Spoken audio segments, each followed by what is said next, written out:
All right, and we are back to racing, looking for a clean start here. Big field of close to 42 athletes taken to the purpose-built Olympic-style cross-country race course here at beautiful Centennial Park in Fayetteville, Arkansas. For those tuning in live on InsiderMTB.com, thanks for joining us here today. If you're at the venue, you're being rewarded with what is an absolute bluebird day.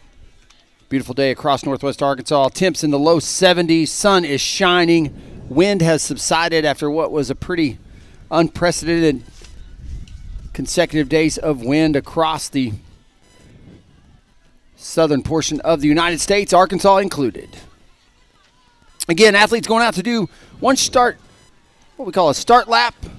Same as you saw in yesterday's short track. They can get out there and kind of self-select where they want to be before they dive into the woods for the first time. And so we're doing this starter lap plus 7 full laps here of this 3-mile purpose-built race course at Centennial Park. Fastest lap at our start lap for our short track was about 3:17. We're going to see what kind of time they're going to do on this first lap.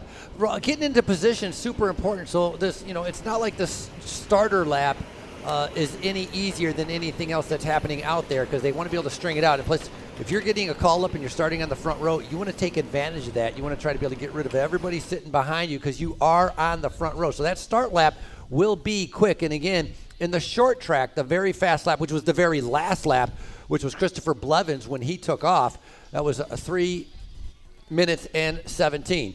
Same short track distance that we have right here, and it's the same HC course that we had on day number 1. And again, they're attacking immediately from the gun. Look how it's strung out. Look at the gaps that are opening up. It's one bike length, another bike length, another bike length. Very much getting strung out. That's Riley Amos setting the pace early for Trek Factory. Riley not rounding out the top 5 in Thursday's competition. That was Christopher Blevins, Braden Johnson, Owen Clark, Carter Wood, Tyler Orschel. Double flat for our Trek Factory rider on Thursday, looking to avenge his result here today.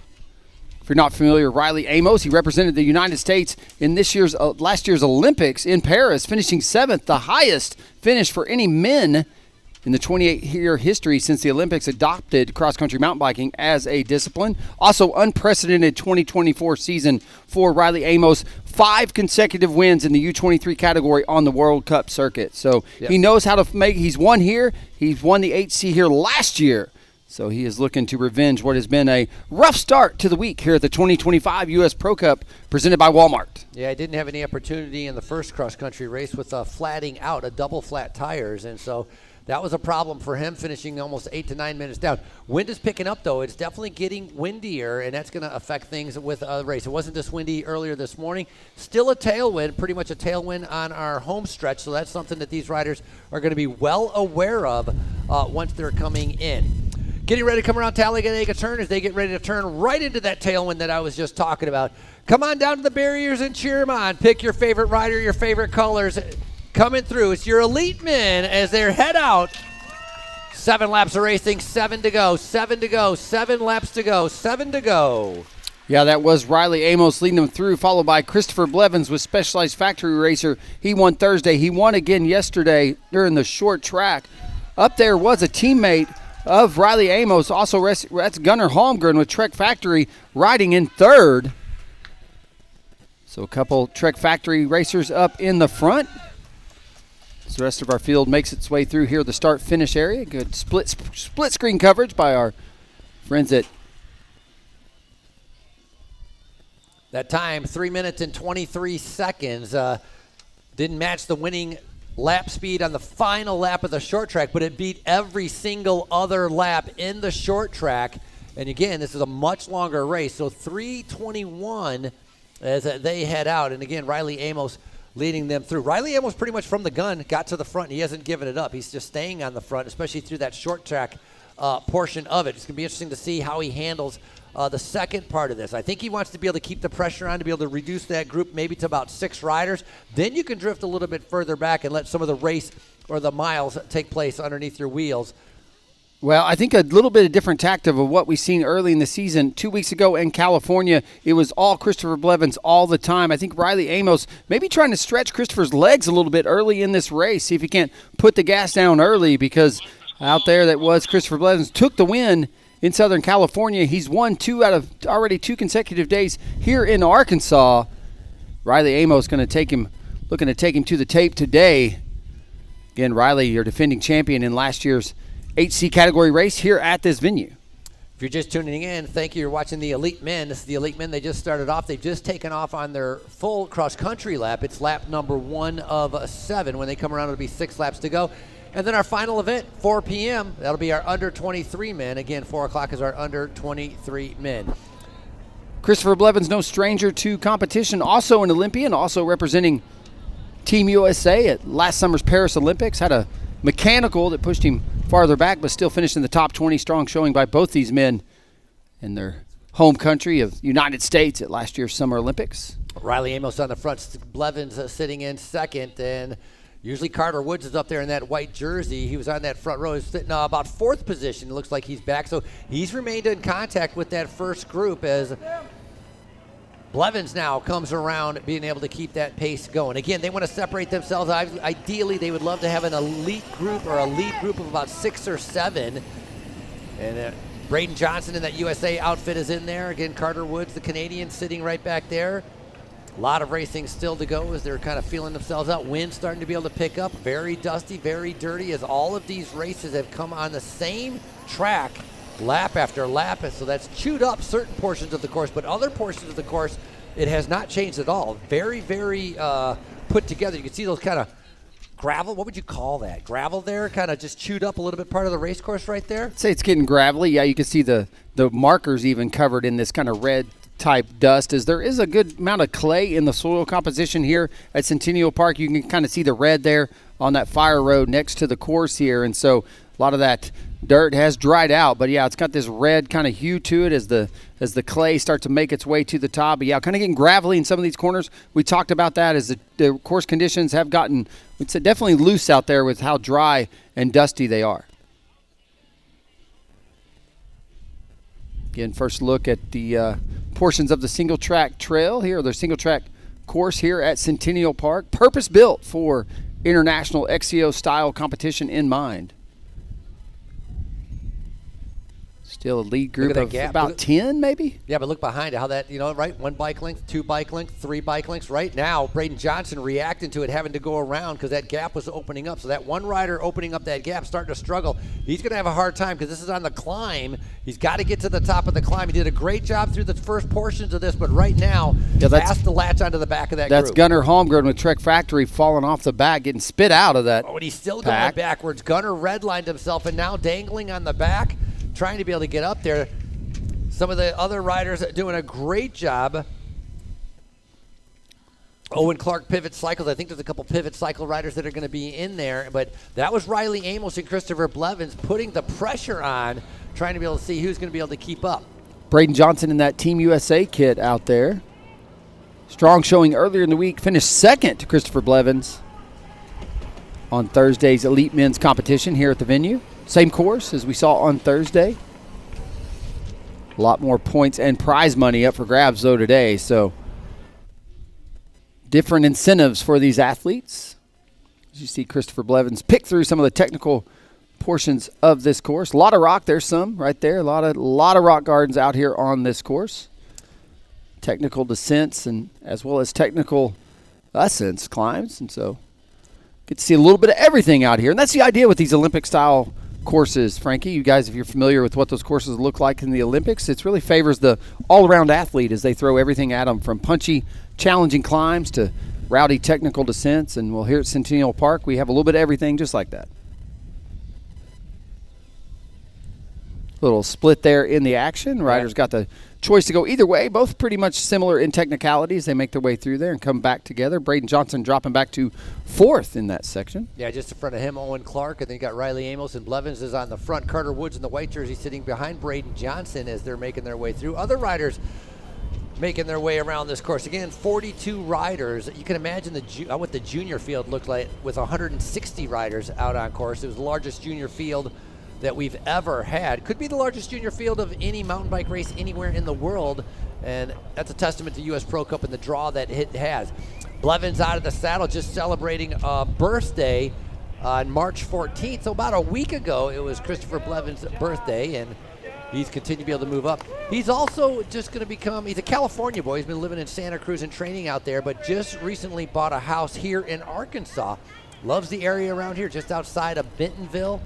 He just bought a house, so he's going to be spending more time and splitting up his time between California and here in Arkansas. Riley Amos following the wheel, and so Blevins right now thinking about, hey, I won on day number 1. I won the short track. How can I win day number 3? And I'll tell you, one of the most impressive rides I've seen was the last lap, the last time up the hill when Christopher Blevins attacked, and how big of a gap he got in about 50 meters of cycling, where he pulled about an 8-second gap on the rest of the riders that were trying to chase him down. Yeah, and that's a testament, like you mentioned, with Christopher considering maybe setting up shop here in Northwest Arkansas. That's just a testament to the investment that's been made, not only in Fayetteville, but across the region. Fayetteville has 100 miles of trails within its city limits, but across the region, over 500 miles of mountain bike trails and what we collectively call the Oz Trails network of trails. Great segue. Oz Trails with us today out in the expo. If you're here live at the venue, go over there and check out the latest and greatest in Oz Trails gear. Look at our leaders there make their way over Arvest Mountain. Sorry, that was Tyler Orschel, the last one in that blue jersey. I think that was number 8. Gonna get confirmation on that. Rest of the riders coming around on Arvest Mountain as they're making their way. It's a pretty talented second group right there, trying to be able to make their way up. Yeah, that right there is teammate to Riley Amos. That is Gunnar Holmgren. He continues to kind of move the wrong way in this race, Frankie. Yeah, I got a feeling when Gunnar comes by, there's going to be some red arrows next to his name. But did a great job to be able to stay, try to be able to stay. And that's what you need to do. You need to do everything you can to stay with the first group. If it doesn't work out, it doesn't work out. But at least you're giving yourself a chance to winning. If you're going to pace yourself, you're never going to catch up. Like if you let 10 seconds go up the road, you're never going to bring back that 10 seconds. These are world-class riders. Talk about world-class riders, and you brought it up. Blevins and Riley Amos, both of them world champions.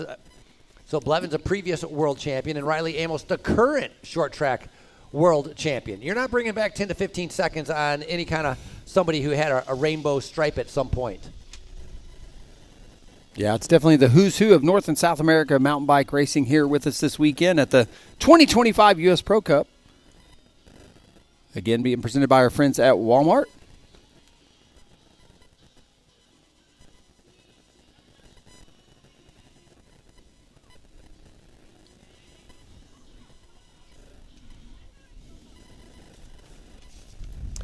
Looks like 6 riders.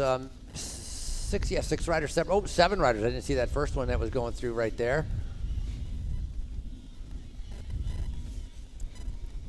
Yeah, still all together. Now, we saw in the short track yesterday, Chris Blevins, maybe a little game of cat and mouse, let everybody stay with him for most of the race. But, boy, when he wanted to go, he went. And it was at the top of that experienced Fayetteville Powerline climb where he made that move. And so we know Christopher knows how to put on the gas when he needs to and create that separation, or at least we saw that in yesterday's short track competition.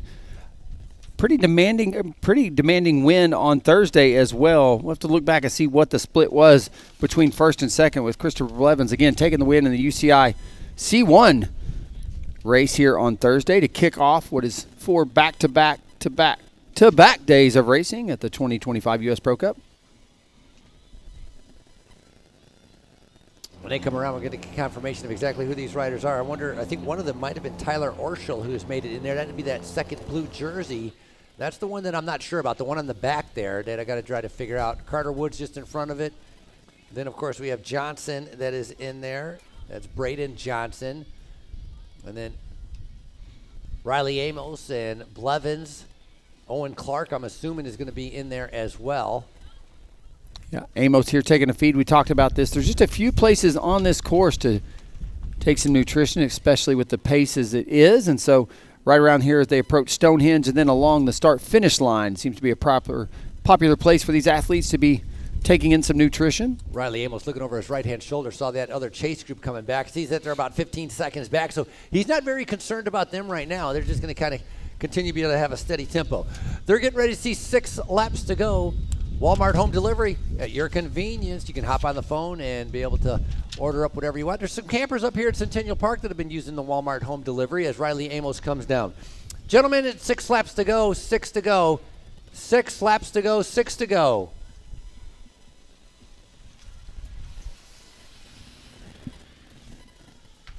So that is Tyler Orschel on the back of that group. Excellent ride by him as Orschel started to be able to move up. A good eye by you. Getting into third, so Orschel makes it into there. That time gap's only 5 seconds. 5 seconds is the difference to the leaders as a new group comes through. That's going to be Ivan Sippy, Rafael Auclair, Jack Springer as well. Then Robbie Day and Gunnar Holmgren trying to be able to bring back. Now, Riley Amos just did an 11:30 on that lap, so we're going to keep track on those lap times to see how fast they're going to keep going. 11:29. To give you an idea of why this race is so broken up, is that the very fastest time in day number 1 when Blevins won was 11:29. And that was on the last lap when they attacked going for victory. This is on the first lap with a lot of racing still to go, and they did an 11:30. But that's why there's so many riders off the back, and that's why it's so splintered, because of the pace that these guys are going.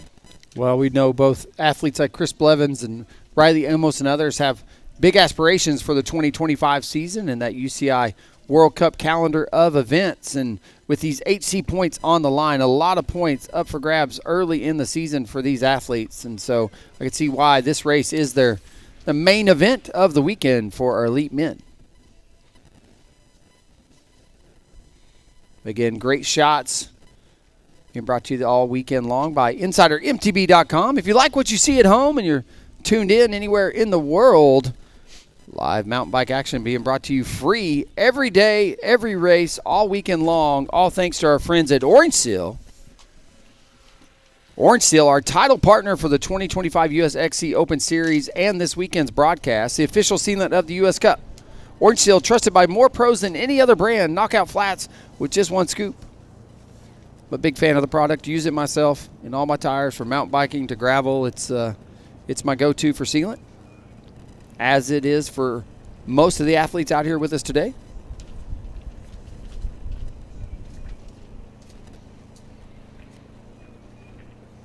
Tyler Orschel moved up into third spot right there, that number 8, and Braden Johnson sitting right on him.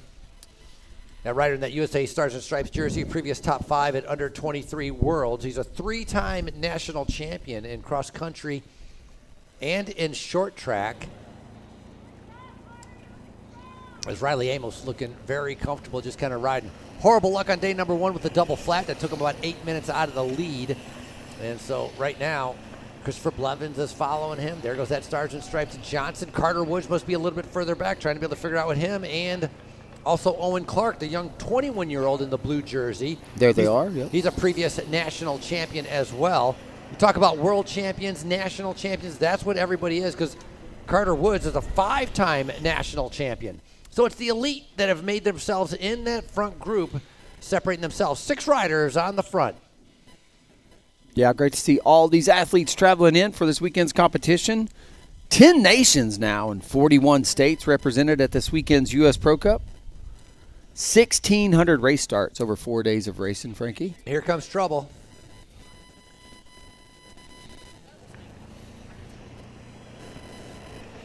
Some of the staff eyeing my lunch that I got from Donnie Boy's Barbecue.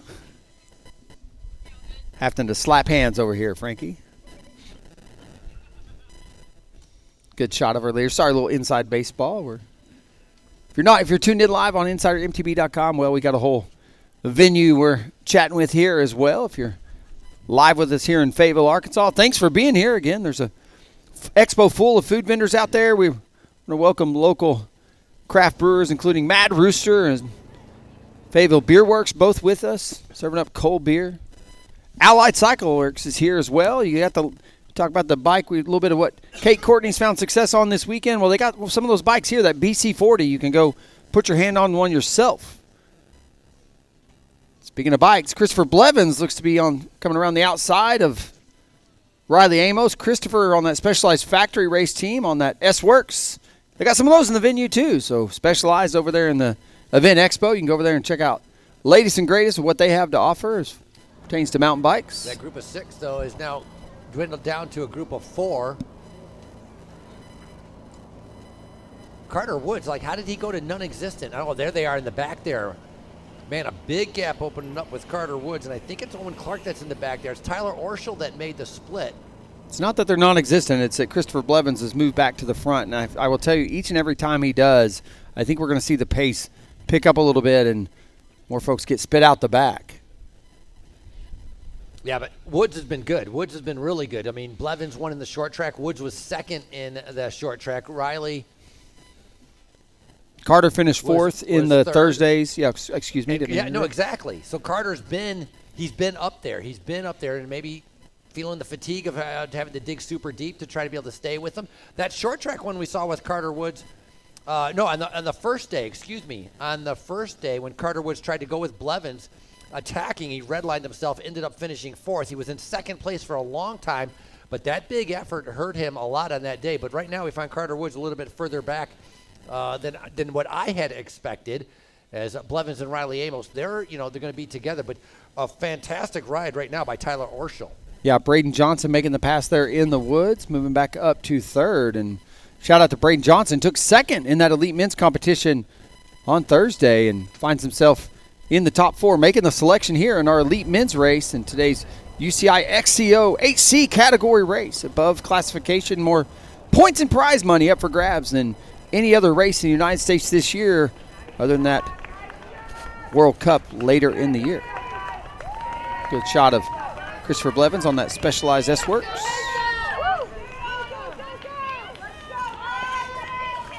Trek Factory rider Riley Amos trying to keep with him pedal for pedal as they make their way up the Experience Fayetteville power line climb. And look at that. Just a little bit of gas by Christopher Blevins. Right where we saw him make the move in the short track yesterday, Frankie. He just put on the gas on that climb. The only one able to go with him was Riley Amos.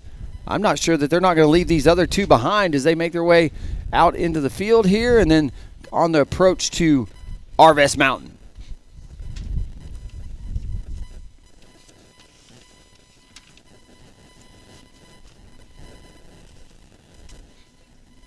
A few twists and turns here, and you'll see the little technical rock gate into Arvest Mountain. These gentlemen should make quick work of that and kicks up just a little bit, and then all these athletes hitting that A line over here, which is just a little 6-foot step down.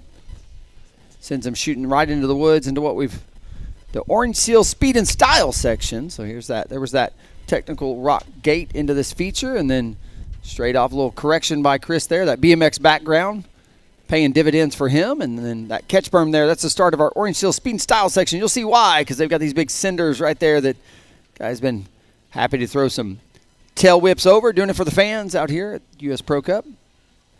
And right about here, you're going to see the start here shortly. You'll see some blue banners on right or right, and that's going to start what we've referred to as the Dell Descent this weekend.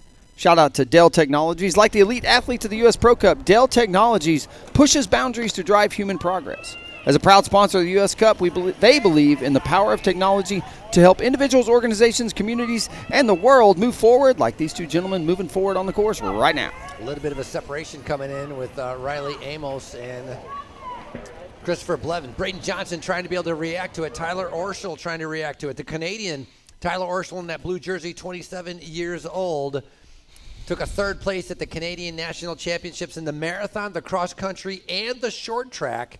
So very consistent with that. On day number one, Tyler Orschel was fifth. So he's right there in contention with everybody else. But it's Amos and Blevins really at a level above as they're attacking each other, trying to be able to get away from all of these chasers. There's that technical rock garden, part of that Dell Descent. Making full use of these short travel bikes in that rocky technical section. And current look at our leaders, 1 and 2. Been trading blows throughout this race. About 25 minutes into the competition. Riley Amos and Christopher Blevins both know how to get it done here. Both have won here in years past. Yeah, Riley Amos, one of the few people to upset Christopher Blevins here, picking up a win. Last year's HC, today of last year, yep. Riley Amos surprising everybody with the win. And just moving out of the under 23 category as well. So I don't want to say he's moved up a level, because even when he was under 23, he was racing in this elite level a lot, and he would go to his under 23 category when it was necessary to be able to pick up the right UCI points. And so, very talented rider, but my point is he's younger than Christopher Blevins. Yeah, a lot of years left in front of Riley, and You know, Christopher really still at the peak of his career, as you've seen his performance already this year, 2 weeks ago in California, and now 2 days of racing here. Well, he's done nothing but win here in 2025. Feed zone right here. They'll be able to get some water. Blevins sitting up, stretching out his back a little bit. That's a smooth area. Plus, that's the tailwind portion of the race also. And so that's going to make a difference. There you go. Blevins getting some water, being able to rehydrate, be able to get some fuel in there as well as they're getting ready. When they come by, they're going to be seeing 5 laps to go. Put a little water on his back. That's the first time we've seen anybody do that all week long, as temperatures have been chilly. Springtime temperatures have been windy and chilly all week. And now today the sun is shining over 70 degrees and full exposure out here on this part of the race course. So Chris may be starting to manage that heat a little bit, and see him there stretching out his back. Riley doesn't have a water bottle on his bike either, so I don't know if he missed a feed or what. But might have missed a hand up just now. Possibly, maybe, but at least Blevins has some water in there. I mean, it's not super hot, but you're generating a lot of heat out there. If you're putting in a good thing, but not only that, the dust and the dirt, like just to rinse your mouth off or maybe clean off your glasses, I mean, that you need some water to be able to do that. So Riley sitting in second position definitely doesn't have a water bottle. Here comes your chasers right there. They're not that far back. Tyler Orschel, Carter Woods, Johnson. Nice move. I was wondering where Carter Woods had disappeared to, but he seems to have recovered a little bit and started to be able to make way. So here they get coming. Blevins and Amos, as they're going to see 5 to go. 5 laps to go, 5 to go. Chris is going to set up here and take a feed. Again, we talked a lot about this place. Just a few places on course to really get some nutrition in, as this course can technicality. Oh, they're going to come back most to them miles right there. of it. They are right there. It's only a 3-second gap, and Christopher Blevins coming across that line first is going to have a time of 11:31, which is pretty much identical to what they did on the lap beforehand. So Blevins and Amos kind of don't want to show their cards with 5 laps to go, which is a lot of racing, and that's allowing the next 5 to be able to come back. Here come a couple riders right there. Excellent job. That's going to be that's going to be Raphael Auclair, Owen Clark, Ivan Sippy, Jack Springer, and Robbie Day. Yeah, rounded out your top 10, and the chase is on as we're going to see if this group of 3, your podium going to be 5 deep, but if this group of 3 can bridge back up and get back on the wheel of Riley Amos, we'll be back up to 5 in the lead group. But like you said, not far behind them is another chase group of 5. Yeah, Owen Clark in that group. He was 3rd on day number 1 in the cross country. He's currently sitting in 7th with that group, so a little bit further down. You can see some guys losing, and that's what we're talking about. Owen Clark losing 4 spots that last lap. There's Holmgren, that Trek Factory rider we talked about, not able to keep up with the front. Just came across the line, now in 12th. Little flare there for the fans as we watch one of our riders out there on course going through that, entering into our Dell descent.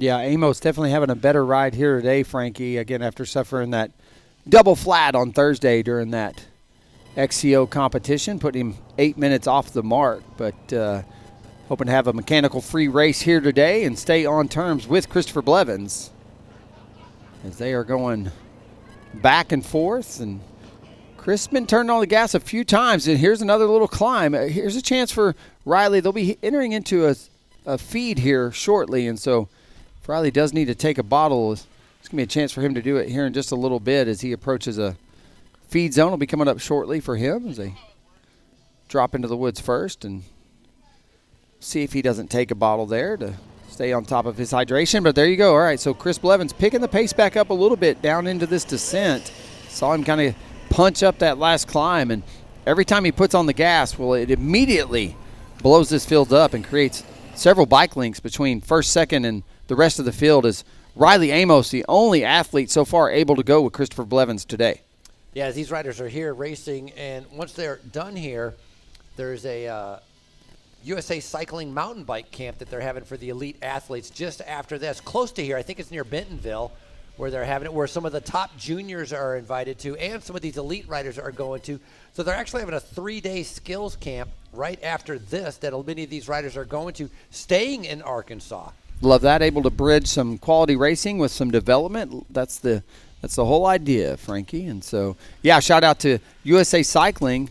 USA Cycling recently set up shop just north of Fayetteville in Bentonville. They moved their youth development and collegiate development to Bentonville, office just up the road from us. And so great to see them in town and be our neighbors.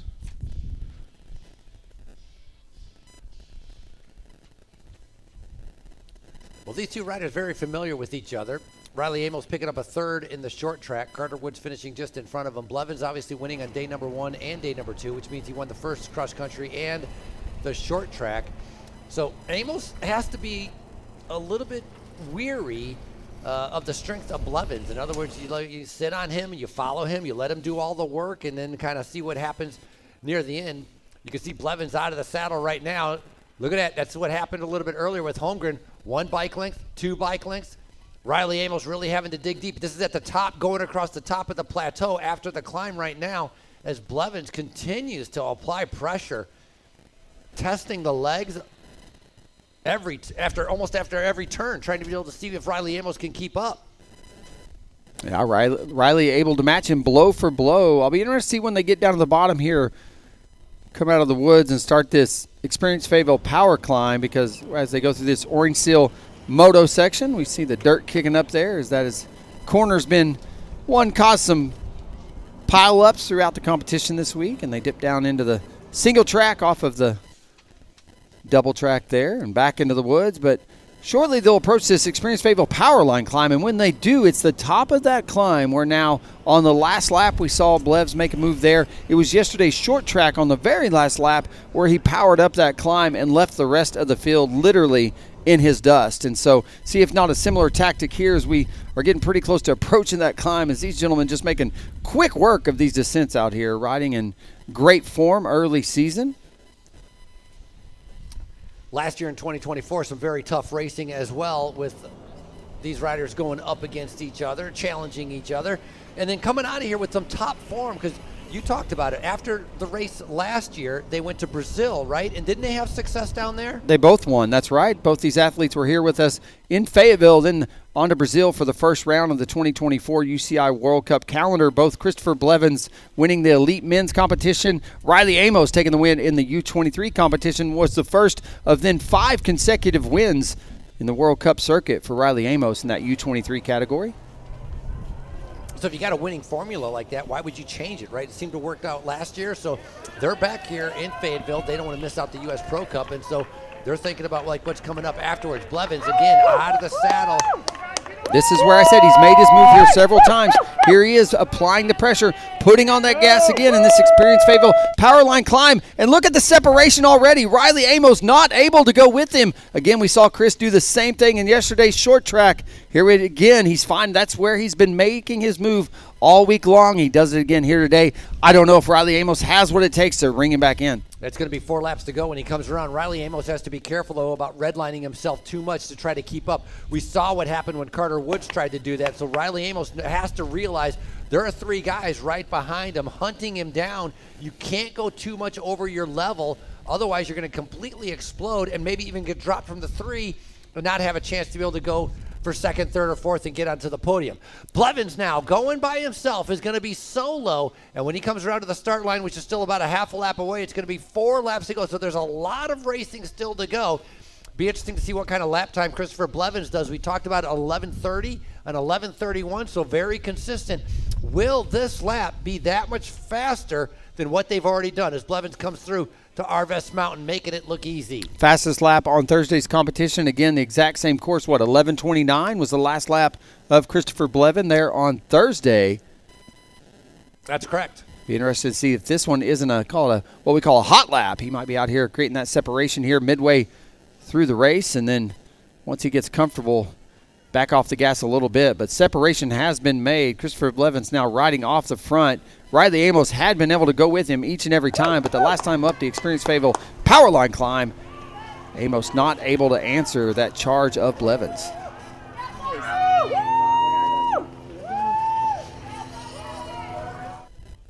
Great shot of that Dell Technologies descent there.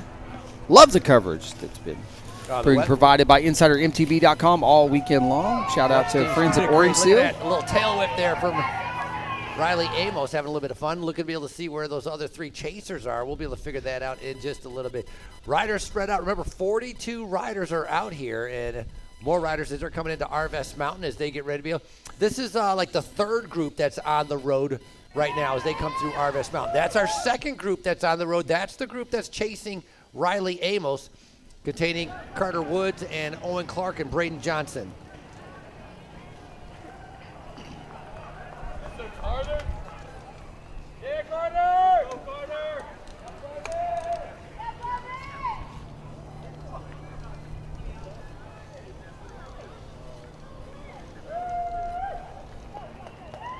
Levin's going at about 90% on that attack, trying to be able to get away from Riley Amos. Now he's going to be able to back it down to about an 80% effort. A little bit later on, once he establishes about a minute gap, be able to back it down to about 70% effort, and just kind of let the laps go underneath them.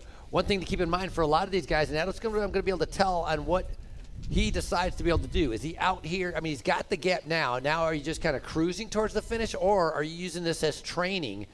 Normally it's about an hour and a half effort. Is he going to continue to go full throttle on certain sections of the course, which would be part of his training? Obviously he's trying to be able to win here, but he's also trying to prepare for what is coming up. He has goals that are further down the line in the summer, and obviously all of that foundation that you put in now, that's when you pay dividends a little bit later on. So we're going to find out what Christopher Blevins is going to be up to, or what's going through his thought process as we watch the times of his laps as he goes through. Getting another water bottle, that's going to be a big difference also, staying hydrated. Riley Amos, we talked about last lap, not having a bottle on his bike. What is he going to do when he comes through this feed zone? Chris, up and over this pedestrian flyover here. You see the tunnel there. That's a pedestrian tunnel. Allows fans to go under the race courses here at Centennial Park. Pretty big investment also in the spectator experience at this venue. Chris approaches Stonehenge here.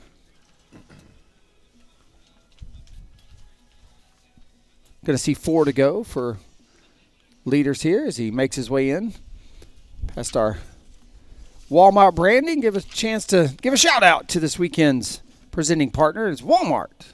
With Walmart Plus, enjoy free same-day delivery, fuel savings, and streaming with Paramount Plus, giving you more time for what matters most. Fast, easy delivered. Walmart Plus saves you time, money, and keeps you moving.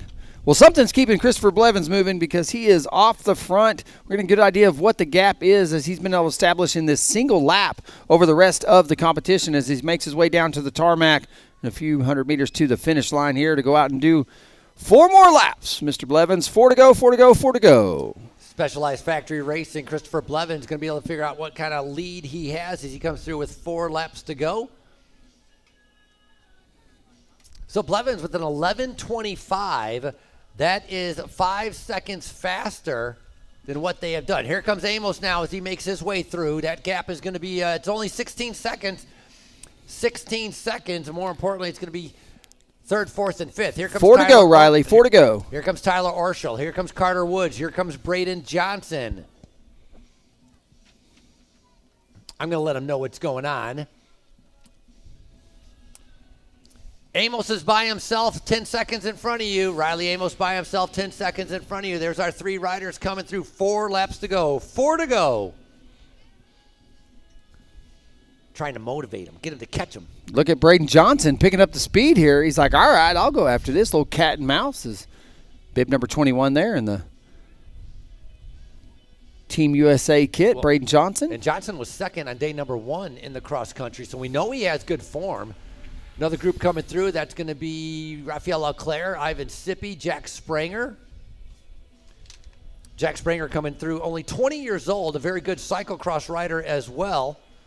He won the under-23 race in Puerto Rico as Spranger now finds him kind of fighting it out for that 8th, 9th, and 10th position. That's Robbie Day coming through, Bear National Team, sitting right now currently in 11th.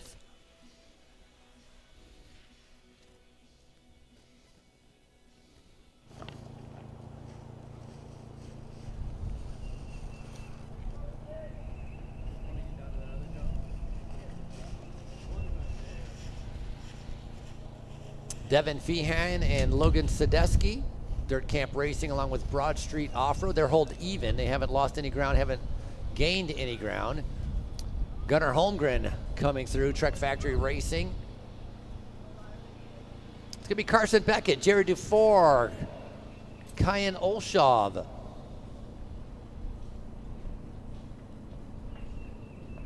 Now moving back to our screen with Blevins out of the saddle again, going up, turning the pedals over, using the gears. Very important to be able to use the gears, be able to keep that momentum going.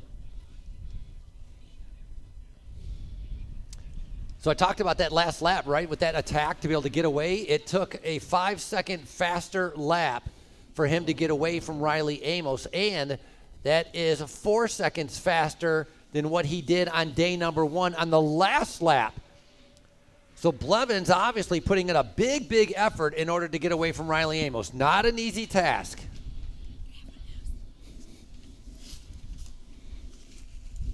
Good shot of Braden Johnson there, punching up that little climb.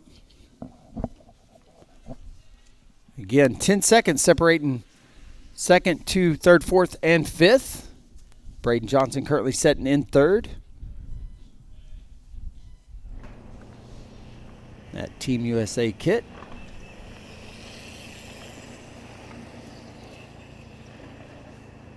Carter Woods there as well. You see him on the white kit off the back there.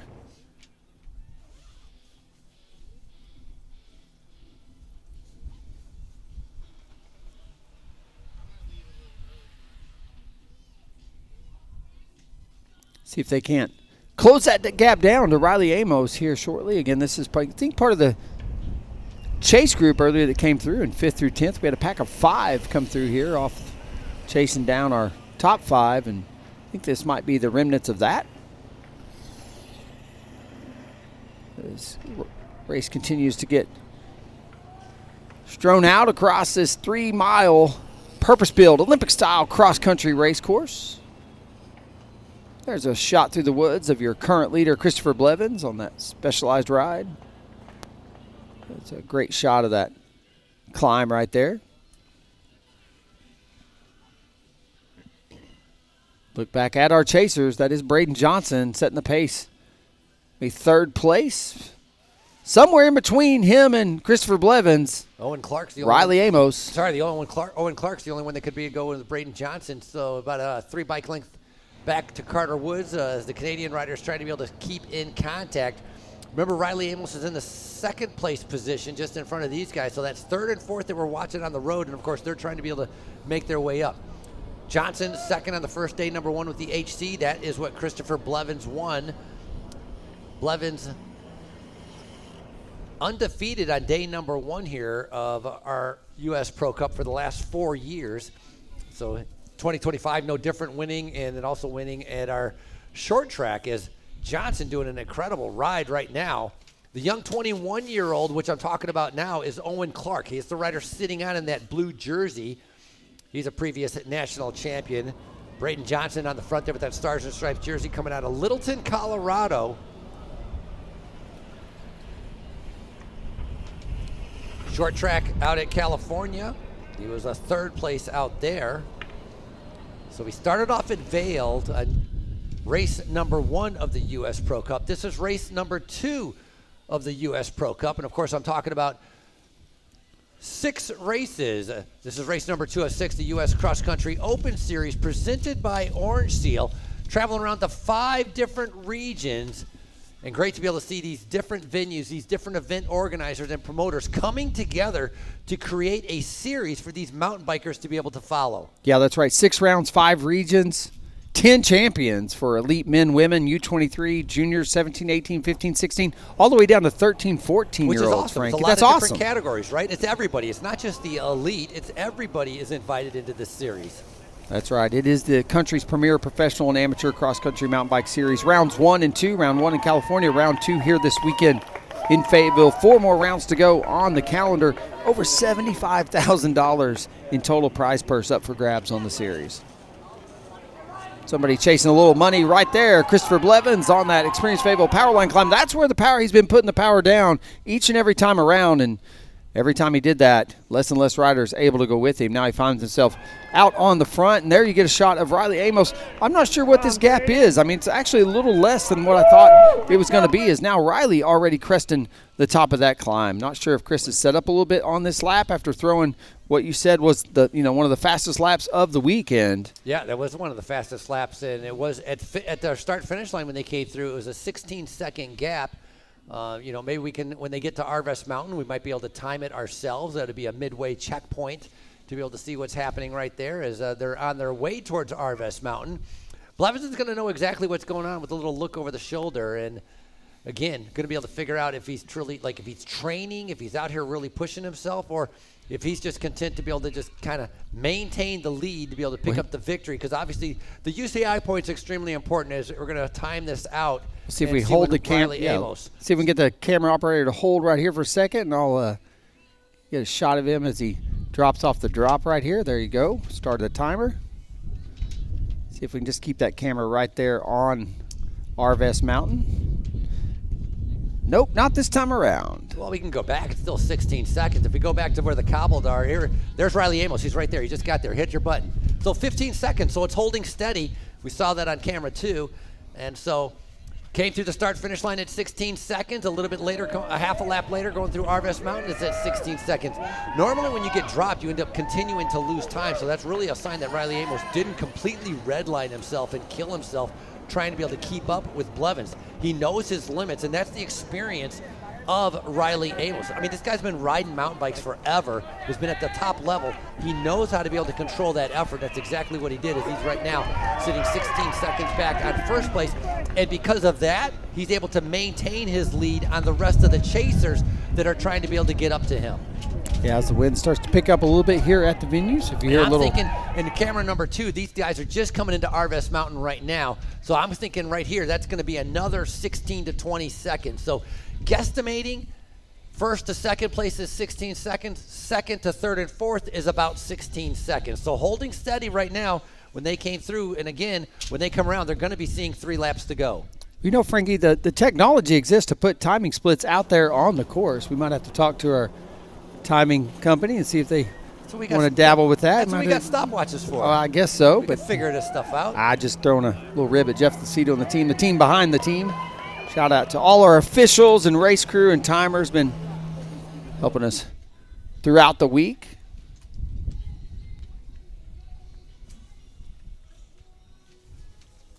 Good shot of Chris Blevins there. Going to hit those cobbles right there and then make his way up and over this flyover and have a chance to get a feed right there if he wants one. We've seen him take a water bottle pretty much every lap around right here in this Team Tech area or feed zone area, and see if we don't see something similar where he takes a hand up and then splashes a little water on his back just to control his temperature, and a little tailwind right through here. Got to feel nice out there on the backside of this course. It's been a headwind at different times throughout the week. We've taken a bottle every single lap. Wind directions from every time, and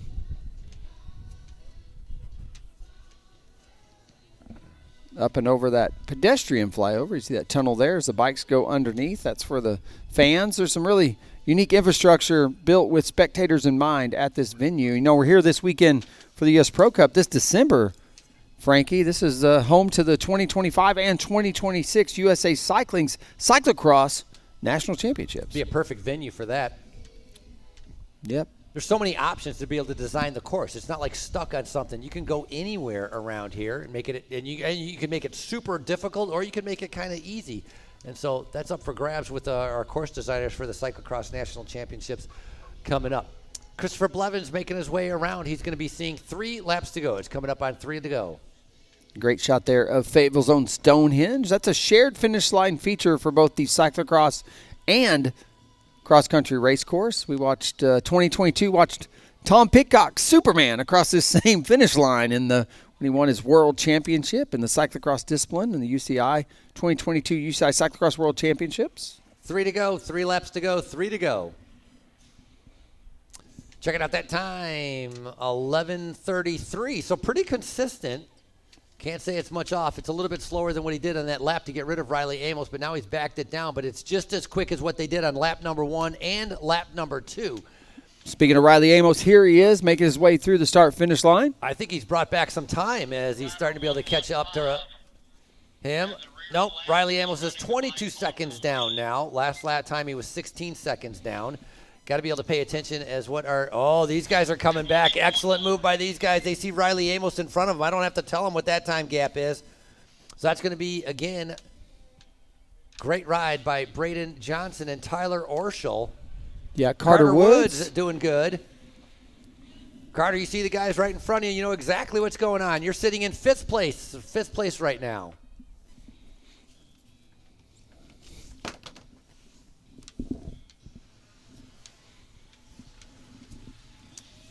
Just in front of you, Owen, is Carter Woods. These guys were all together right now. Man, the fatigue setting in. They have all exploded. That first lap was so fast that all of them wanted to be able to keep up with Riley Amos and Blevins, and I think kind of put themselves into a little bit of a red line, and now they're starting to recover and find their own legs and try to be able to do a good ride as they're spread out all over the course. It's one by one by one. The only group we have right now out there is going to be Tyler Orschel and Braden Johnson. Otherwise, it's singles, including our race leader, Christopher Blevins. Yeah, those two, though, just about 10 seconds back last time through. Maybe 12 seconds. No, yeah, 12 seconds back off of Riley Amos, but they have him in his sights. If they keep it up and keep working together, liable to reel Riley back in, and could be a race for second. This HC category race here at the 2025 U.S. Pro Cup, presented by our friends at Walmart. More singles coming through. Gorwell Roman Perez as he comes through. It's amazing. Clark was by himself. Ivan Sippy's by himself. That's in 7th place. Auclair by himself. Gray by himself. Right here, that's Jack Spranger by himself.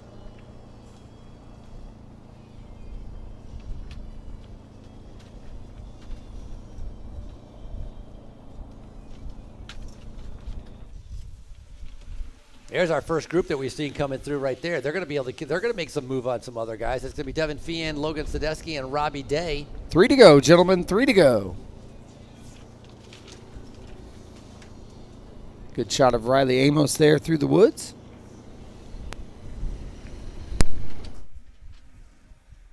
Couple teammates, they could be able to work together as soon as Jerry DeFore and Carson Beckett. You got the white jerseys with the black and yellow stripe, Dirt Camp Racing. Couple riders at the top of the climb as Blevins continues to be able to push the pace. Amos trying to be able to bring him back, and this is 3rd and 4th right now. Tyler Orschel and Braden Johnson. Great to see Tyler Orschel up here in the mix, having a strong ride here today in Fayetteville. He's joined us here before. Seen him here off and on over the now 5 consecutive years of U.S. Pro Cups here at Centennial Park. Yeah, Tyler picking up a 5th on day number 1 in our cross country. Earlier, he went down to Puerto Rico to pick up some UCI points, and he picked up a 2nd place down in Puerto Rico. So the 27-year-old Tyler Orschel putting in a great ride as he's following Braden Johnson. And Braden has really good form, picking up 2nd on day number 1 of that cross country, just behind Blevins. And so he's looking to be able to put himself back up there. Riley Amos, of course, we talked about him flatting, but I have a feeling with enough laps, they might be able to bring back Riley Amos, and we'll have a little bit of a battle going on for 2nd place.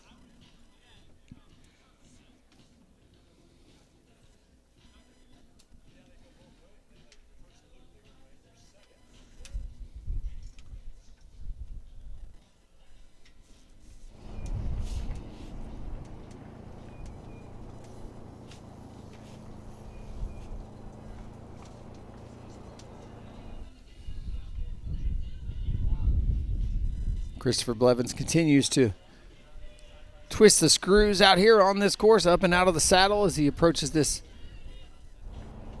feed zone, and then a shot back to Riley Amos trying to chase down Blevins. Yeah, sometimes the best way to get over a climb is just to tackle it and try to get over it pretty much as fast as you can. You know, you try to go slower, try to conserve energy, then it lasts longer, and it just doesn't quite work.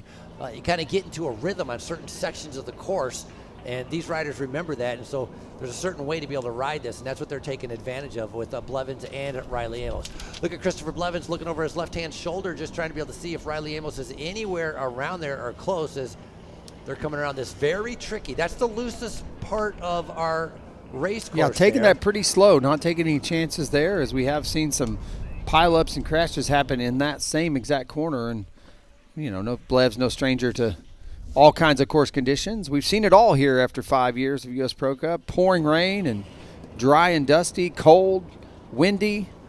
I mean, one of these years we might have some snow, but other than that, we've seen it's been a mixed bag over the years of what the weather has given us up on top of this beautiful mountaintop. Springtime, it's always up in the air as to what the weather conditions could be. But today, Frankie, all these riders being rewarded with just a beautiful Bluebird day here in Fayetteville. Over 70 degrees, sun is shining. It's about the best day for a bike race that I could think of. Tailwind through the start finish. I mean, come on. We're giving them everything they need. It's pretty nice out here. That sun was shining. There's a little bit of cloud cover right now as it's coming in. Temperatures just get maybe a little bit cooler off, or maybe it just feels cooler because that breeze is picking up. And still have, again, this is our elite men. We still have our under 23 race to be able to come up, and our under 23 race gonna have, what do we got here, 72 riders getting ready to tackle this under 23 course. Gonna be a fantastic race. That'll be our final race here on day number 3. Looking forward to it. Yeah, current temperature 71 degrees, feels like 71, but you did mention the wind picking up just a little bit out of the south-southwest at 19 miles per hour. So That's pretty rapid 19-mile-an-hour wind, a steady 19-mile-an-hour wind. not the 50-mile-an-hour we saw earlier in the week. No, but I mean, if you're out on the bike and you're riding it, you're going to feel that, it's not a breeze. That is a headwind or a strong tailwind or a strong crosswind, and they're experiencing that on different parts of this race course. So it is a very steady wind, and it's not gusty. It's direct and it's nonstop, and that's what's keeping the temperatures a little bit cooler here.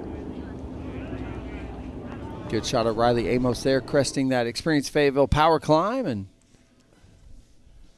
back to Christopher Blevins in the lead. If you're tuned in on InsiderMTB.com, again, coverage being provided free every race, every day, all weekend long. Compliments of our friends at Orange Seal. Shout out to Orange Seal for presenting partner for this weekend's live broadcast. If you like what you see, maybe consider throwing a few bucks at the team and buying them dinner later, make a donation, and hey, we'll give you a shout out on today's live stream.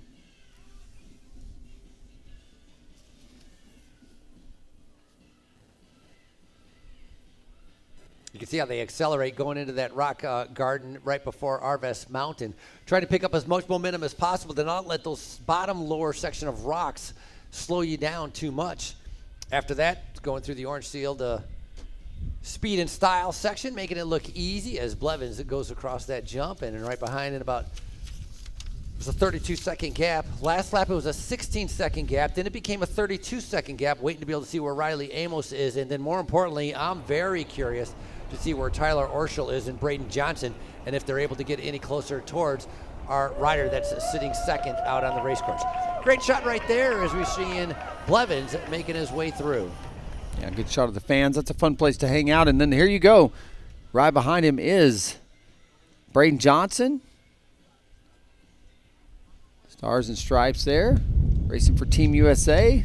Throwing a little flair for the fans as he made his way over there. And then I did not see, there's Carter Woods as well. And there's Riley Amos. Okay, and there's to give you an idea, look back at where these chase group is between second and third as Riley was making his way into that Dell descent. And here comes Braden Johnson and Tyler Orschel right now. I think that's under 16 seconds. I think that's down to about 6 seconds as these third and fourth starting to be able to make a little bit of headway into second place. Riley Amos still with a little bit of a cushion, but they're going to be motivated, especially when they're coming around. They're going to be seeing 2 laps to go. So right now, waiting for our race leader, which is going to be Christopher Blevins, is going to be seeing 2 laps to go again, giving him an opportunity to be able to win 3 days in a row. Yeah, he's on the bottom side of the race course here. He's going to climb his way back to the top, and then you'll see that cobble section that kind of signifies that he's back on top of the mountain, what is a flat top mountain here in Fayetteville, Arkansas, and back into that wind that Frankie's been talking about. You got a little crosswind. Most of it's a headwind, though, on the back side of the course, and most of that's a tailwind on the backside of the course, and going to follow him all the way through the start-finish line. So wind's currently in the favor of our athletes. There's those cobblestones, and so now he's back up on top. He's got one little flyover to punch up and over, and then he's out there, go by that feed zone and opportunity to take up, hand up, or take in some nutrition. And once again, Christopher Blevins going to see two to go next time through.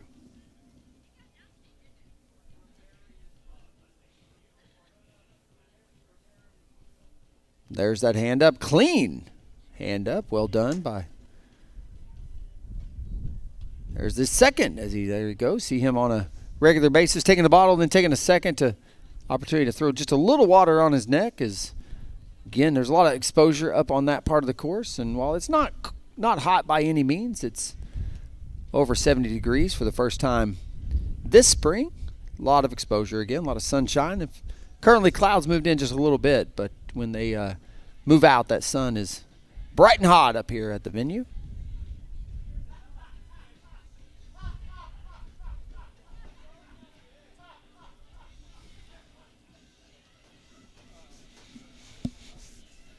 We can try it.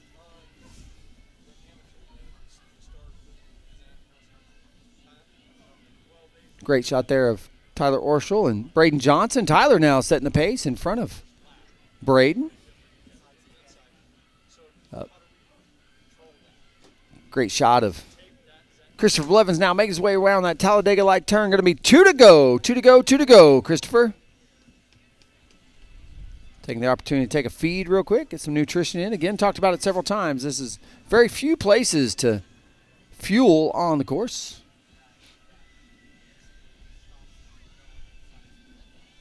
Looks over his shoulder, seeing if he doesn't see Riley Amos, and no Riley Amos to see. Now we do see Riley on approach to the start-finish. Right there you're seeing Tyler Orschel, and as Riley Amos makes his way through the start-finish, we'll see if we can get some splits there. 23 seconds is the mark. 23 seconds back. Two to go. Get another look at the chase here. Third and fourth. Tyler Orschel and Braden Johnson making their way through. 23 seconds back was Riley Amos from leader Christopher Blevins. Two to go, gentlemen. 2 to go. 24 seconds back from Riley Amos up the road. These two have been working together throughout. It is now Tyler Orschel taking a turn in front of Braden Johnson with 2 laps to go. Here comes Carter Woods. Carter having a strong showing, currently setting in 5th. 2 laps to go. Currently a minute off the pace, but just about 20 seconds back from the rest of the competition. I think Owen Clark's going to get up to Carter Woods here in just a little bit, which is good. Carter Woods sitting up trying to get some fuel. You can see the rest of the riders all trying to be able to chase down. So right now as it sits 23 seconds back is Riley Amos. There's a shot that really, okay, Tyler Orschel looks might have been picking up the pace out here. So Orschel and Johnson, they're 24 seconds back on Riley Amos, and so kind of holding steady out there. That last lap was an 11:33, so pretty consistent. Lap before that was an 11:30, so only within 3 seconds of each other. So honestly, Christopher Blevins really isn't slowing down very much. No, seems to be pretty comfortable at this pace that he is setting, that 11.5-minute mark. Getting about halfway through this race, he decided to go and see who wanted to go with him, and well, after a few answers by Riley Amos on that final time that threw that dagger, it stuck because Amos not able to go with him on that Experience Fayetteville Powerline climb. That's where the separation happened, and it's been all Christopher Blevins ever since.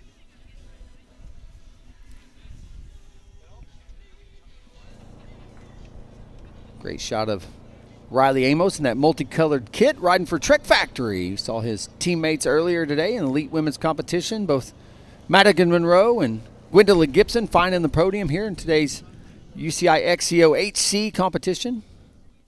The main event for our elite riders on what is 4 back-to-back days of racing this week based on some shifting in the competition calendar due to weather earlier in the week. There's a good shot of Braden Johnson through the woods. Tyler Orschel, those two having a great ride, Frankie. Yeah, these two working very well together, and they need to. They have to work together in order to be able to try to have a chance to catch up to Riley Amos. Again, that shot that you're seeing, they are 3rd and 4th on the road. That's Orschel and Johnson. Give or take about 24 seconds back, trying to be able to get up to Riley Amos.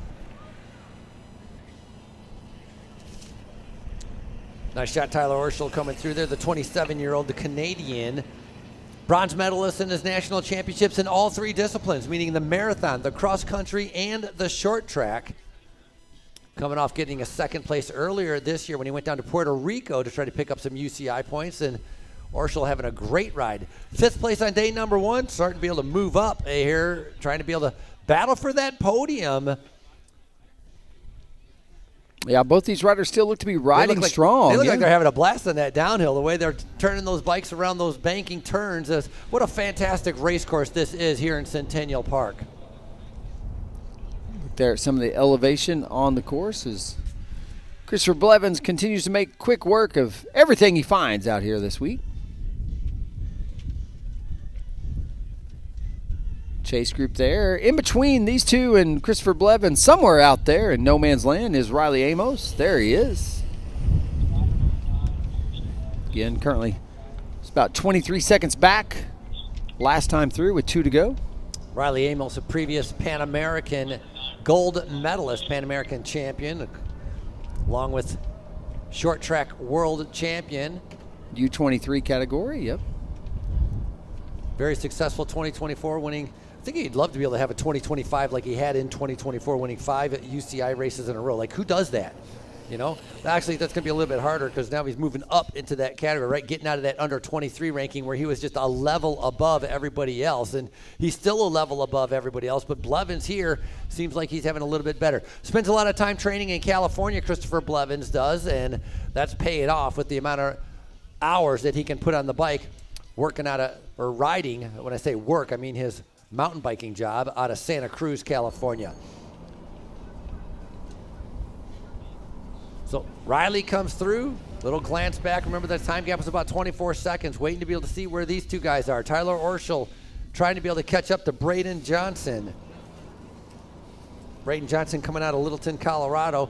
These two are going to be familiar with each other as well, racing many of the different World Cups and big mountain bike races together. So they know each other, and they're trying to be able to get it together. Coming around that crazy, dirty, dusty corner. That's where we've seen riders going down before. It's better to just be a little bit more cautious in that one corner, and you save yourself 30 seconds because you crashed, compared to maybe losing a half a second just because you hit your brakes a little bit more often. So you got that risk versus reward.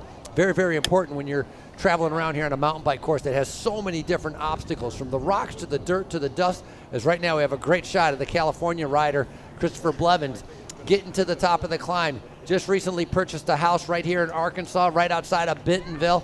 Loves the trails around here, loves the riding around here. So he's going to be splitting his time between Arkansas and California. And considering he's going to be the king of our U.S. Pro Cup here in Fayetteville, not surprising. Yeah, Chris, a product of Durango, Colorado. Started as a BMX background, and you talked about this earlier. A lot of different disciplines are feeder to sport, and a lot of these athletes out here coming from cyclocross, others like Christopher coming from BMX. Is Riley Amos there, making his way up that Experience Fayetteville Powerline climb? And Christopher mentioned to me that he was, right, as you just mentioned, Durango, Colorado, but then school is what brought him out to California. And once he got out there, he just stayed out there. He liked it, and who doesn't like California? So he became a California boy. Then he comes to Northwest Arkansas, rides his bike, likes what he finds here, and now he buys a house here. Now he's becoming an Arkansas boy. Seems like a good recipe for success. And like we mentioned, with the investment that's been made by communities, cities, and stakeholders in this region, over 500 miles of single-track trails are just littered across the region. And so, for those interested in coming here to ride, well, no shortage of single-track to be found. What do you call somebody from Arkansas? An Arkansan? An Arkansan. I would definitely would have got that one wrong. So I'm glad I didn't try to wing it there. An Arkansawyer? Well, no, I'm asking. Well, I'm telling you, what the heck is an Arkansawyer? Arkansawyer. All right, I like that. So that's what he's going to become. Both of those words. An Arkansan. We'll welcome him with open arms, as he is each and every year, now 5 years in a row, guesting his appearance here at the U.S. Pro Cup. Christopher was here ahead of the Summer Olympics in Japan, which were delayed a year due to the COVID pandemic pushed that 2020 Summer Olympics up into 2021, was here ahead of the Paris Olympics last year. See if we don't have similar narrative ahead of the next Olympics, Frankie. Look at this. Where's Johnson? Is he in front? Yes, he's dropped. I think he's dropped Cole Davis. So now Johnson does not have to worry about kind of like Tyler Orschel? The threat from Tyler Orschel. Doesn't have to worry about the threat from Tyler Orschel. He can just go off on his lone and just kind of strike and try to be able to go after Riley Amos. So a big move from Braden Johnson. Love being able to see that as he's now struck out as Tyler Orschel has to try to be able to keep up. Still, that's top 4 for Orschel if he can maintain that position. And maybe this is just a temporary attack where Orschel's going to try to respond to it. But Johnson, really, really strong. Put a little bit of tail flip right there. Little spectacle for the fans that are spread out around this course. Now trying to be able to go after Riley Amos. Excuse me. We got the bell out because we're getting ready for it's going to be 1 lap to go as we're waiting for our leaders to be able to come around. Still a little ways out there in the second half of that course as they're making their way around. And we got not only one sole leader, it's a leader, it's individuals. The top 10 are pretty much all one by one, all separated by 10 or 15 seconds as these guys are all spread out. There's no groups out there. It's like every man for himself. That's how hard this race has been.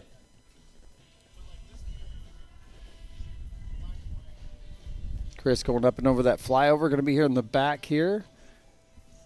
Going to catch this tailwind all the way back to the finish line as he's going to get, again, the 1 to go next time through for the leader. And we'll get a look back at that gap between second and third here in just a few moments.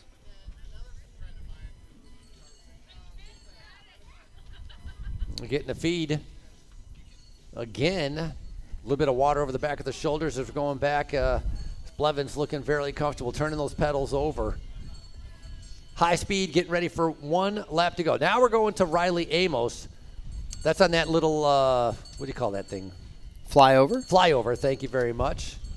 Yeah, wearing bib number 1. He's the defending champion from this race last year where he edged out Christopher Blevins for the win in the HC competition in 2024. Doing similar tactics now, taking a bottle. Didn't take a bottle, just took a drink. Super interesting. He doesn't want a bottle on his bike. He just pours it over his neck, pours it over his shoulder, took a sip. That's all he has for the next, well, they've been doing, 11-minute laps. So he's not interested in having any water for the next 12 minutes because he just, he had a chance to be able to stick that on his bike, but that's by choice, and I wasn't really sure about that when I first noticed it. But Riley Amos, by choice, not wanting any water on the bike, just kind of keeping it as light as possible. And he looked over his shoulder. He definitely knows what's going on behind him and worried about what's coming up as we're going to have bell lap. It's going to be 1 lap to go.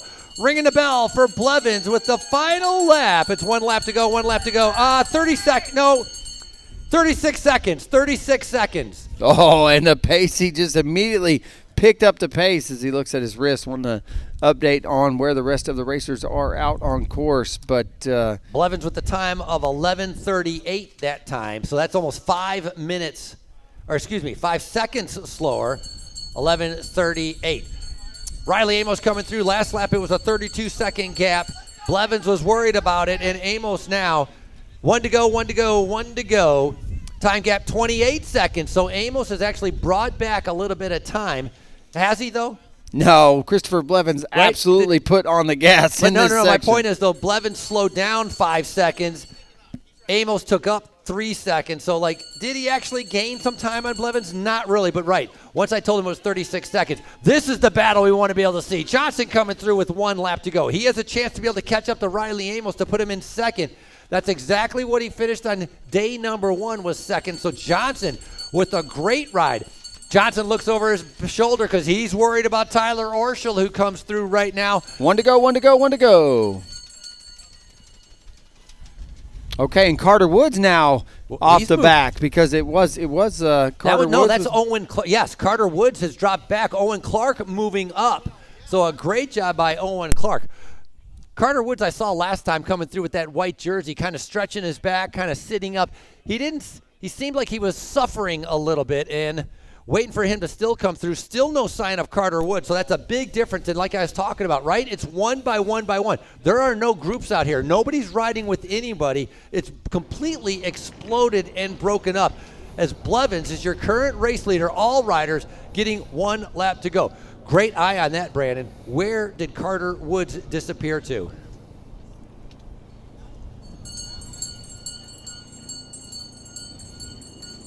One to go, one to go, one to go. Ivan, you're sitting in 6th spot. That's a great ride. Ivan Sippy coming through 6th spot.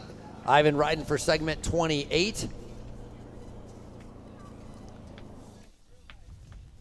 Yeah, Carter Woods no longer in the mix as more athletes on approach. Don't know if it was a mechanical happened out there on course to body or bike, but hopefully able to get back after it. One to go.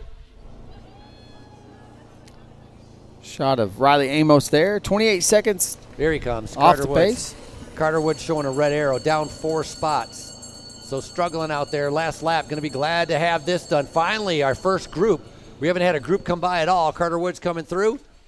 That's going to be along with Raphael Auclair. They have 1 lap to go. Yeah, at this point in the race, Frankie, you want to go, you happy just to hook up with anybody out there. If you're struggling and find somebody else in the same position you are, hook up and see if you can't It's no fun. help each other out, tow each other around for a little bit, get this one done and dusted. No fun suffering alone.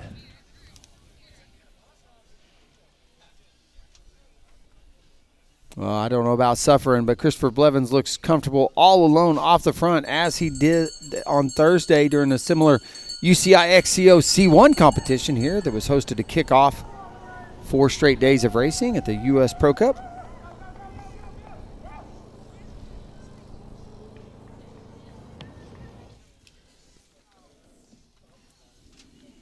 There's a good-looking battle happening out on course right there.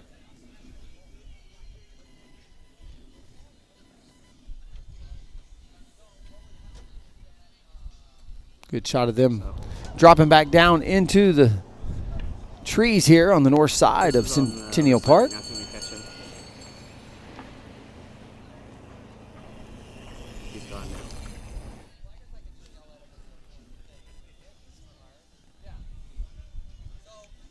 Good shot at race leader up and out of the saddle. I don't think he's leaving anything up to chance as he is just grinding away in this top section of the course. Go up and over this flyover, drop down in the woods. You pick up a quick single track section after little switchbacks back and forth.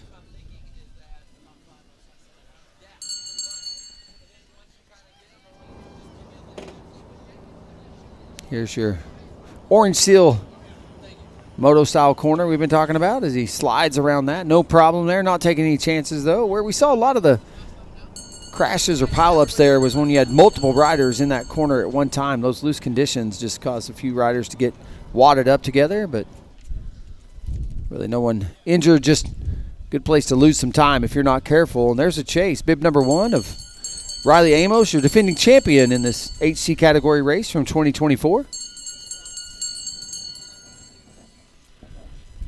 All our athletes getting 1 to go as they come through the start-finish line. And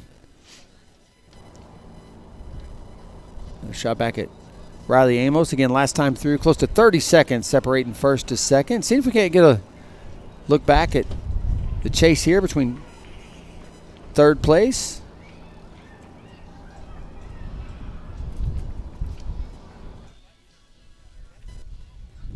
Be able to bring that to you here in just a moment, but another look at the time gap in between the two, where before was only 20 seconds, and here comes Braden Johnson. I'm gonna call that pretty steady, like 20 seconds.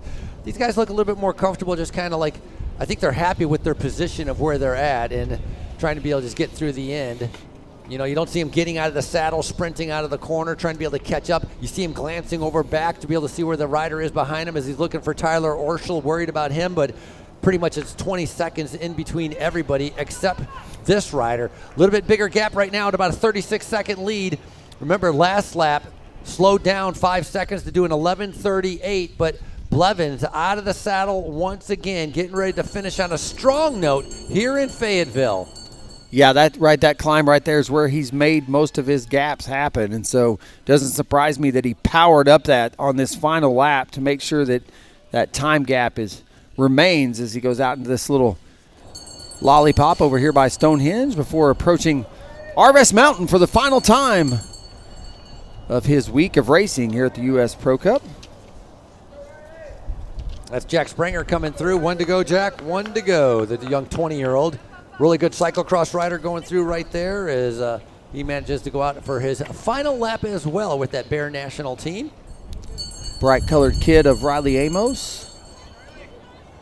Final time up that Experience Fayetteville power line climb, but as Christopher approaches Arvest Mountain.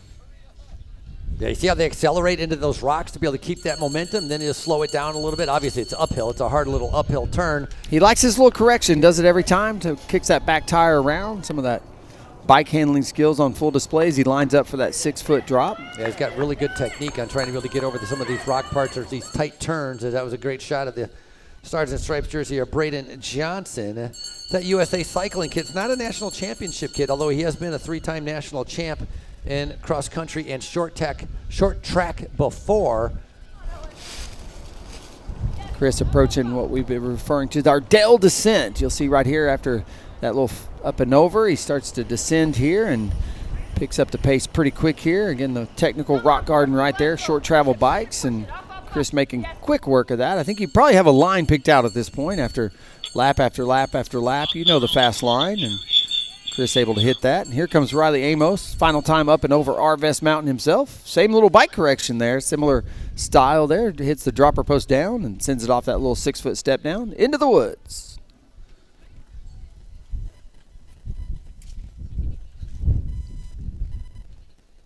Wooded mountainside here of Millsap Mountain at Centennial Park. One of seven hills, they call it here in Fayetteville. You got Mount Kessler to the south, Markham Hill to the east, University of Arkansas campus on the other side of Markham Hill. Just a few stones throw away from this venue is the University of Arkansas campus and home to the University of Arkansas. Woo Pig taking the win over the Kansas in the first round of the NCAA tournament this week.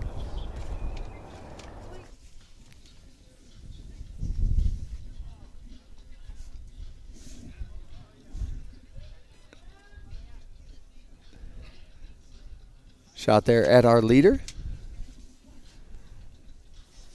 One more climb, Frankie, as he makes his way up here the final time. Going to see these cobblestones come up right here, and that cues the fans at home on the screen here at InsiderMTB.com that he's back on top of the mountain and got one little flyover up and over and then out in that backfield there with a tailwind all the way to the finish as he's up and out of the saddle over this final flyover there, the Dell technology on the right or left, and go by this feed zone. Not sure if he needs to take a bottle here as he, imagine he just takes a look down and just going to pedal through here as he knows it's his race to win. And yeah, taking advantage of that tailwind, and he's going to have that all the way around. Then he's going to go around into our Stonehenge, finishing up with the Talladega turn, and then a tailwind into the finish line coming onto the tarmac for the very last time. Yeah, if you're here at the venue, now's the time. Make your way to the start-finish line. Help us welcome in our champion, soon to be crowning Christopher Blevins King of the Week here at the 2025 U.S. Pro Cup presented by Walmart. Round 2 of the U.S. Open, U.S. XC Open, presented by our friends at Orange Seal. Chris taking the win round 1, now taking the win again here today, round 2 in Fayetteville. Last year on this final day of the HC race, he went out and rode 3 hours before the race. Ended up finishing 3rd or 4th. Didn't exactly have the day that he wanted. He won here on day number 1. Came back and won here at the short track. Blevins, a previous world champion as well, making his way around. And guess what? Your 2025 U.S. Pro Cup champion once again. This is Christopher Blevins with the Specialized Factory Racing Team. Lap time, 11:11. Wow. 25 seconds faster than any other lap, saving it for the last lap. So we talked about, was he going to test himself? That's exactly what he did. Training and testing himself with an 11:11. A fantastic ride right there by Christopher Blevins picking up that win. Make a wish. Now it's going to be Riley Amos now making his way in. Some of those may have gotten that. 11-11, Chris, make a wish.